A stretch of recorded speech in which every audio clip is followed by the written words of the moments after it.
My parents are in their mid-70s, Okay. retired from the ministry. They didn't plan well. They weren't those type. My dad's in very poor health. They have about $22,000 in the bank. Mm-hmm. They live in rental property that is owned by my niece. They kind of do a trade where they babysit their children, Mm-hmm. so they make about $1,500 a month from the church still pays them some, and then from my niece's babysitting the kids. My mom is wanting to get them on Medicaid.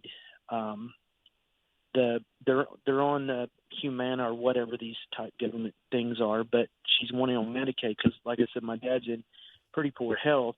And she said, I guess I'll just give this money to the kids. And I said, we need to figure out something to do with the money where it's beneficial and not just us holding it for you. I guess because they can't have that wad of cash if they're trying to get on Medicaid. And I don't know what to do with them.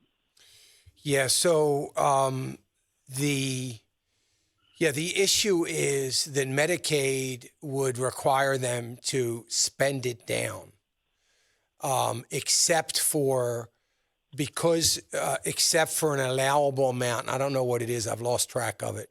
Used to be like $1,500, except for a small amount that the remaining spouse or the one spouse is able to have, as long as there's still two of them. But here's the issue with it. It can be moved easy enough. You can think about what you're going to do with it later, but you ought to move it to somebody, gift it to somebody. They can gift $15,000. So let's say, is there just two of you and your sister? No, I have a younger brother. Okay.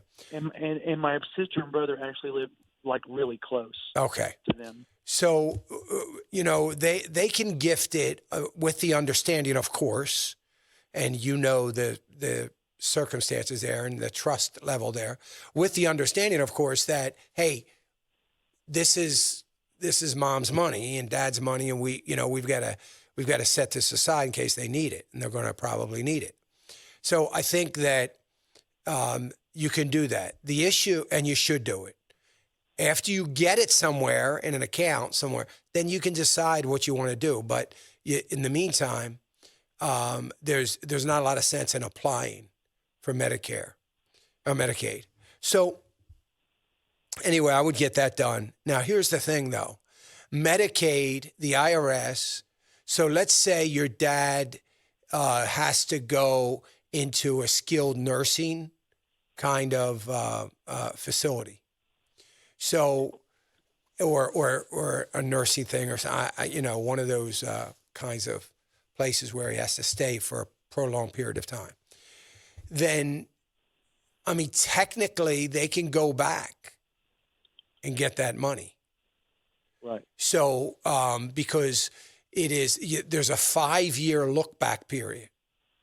So, if he's sick, that's one thing, but if he were to die within the next 5 years, the Lord were to call him home, then they would have the right to go back and say, hey, wait a minute, we've got to take some of this money to offset some of the bills, and then we'll take care of it from there.